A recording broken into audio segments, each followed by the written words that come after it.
Pohon beringin yang tumbang dan menewaskan 9 orang ini terjadi di Desa Matabulu, Kecamatan Lalabata, Kabupaten Sopeng, Sulawesi Selatan.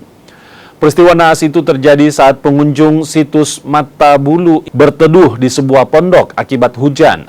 Namun hembusan angin yang kencang membuat pohon beringin tumbang dan menimpa pondok tersebut. Total ada 20 pengunjung saat peristiwa terjadi. 9 orang tewas dan 8 lainnya alami luka dan dilarikan ke fasilitas kesehatan.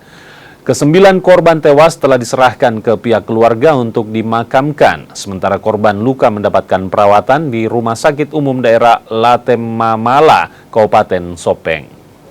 Bencana alam, yakni tumbangnya pohon yang menimpa sebuah pondok atau rumah di Kecamatan Lalabata di Desa Matabulu, tepatnya di lokasi wisata situs purbakala Petabulu yang mengakibatkan 9 orang meninggal dunia dan 8 orang mengalami luka-luka.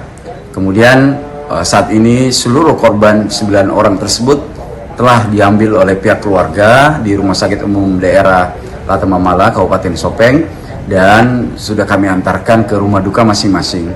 Kemudian saat ini juga kami mendorong agar pihak rumah sakit untuk melaksanakan penanganan yang intensif terhadap penanganan korban-korban yang mengalami luka.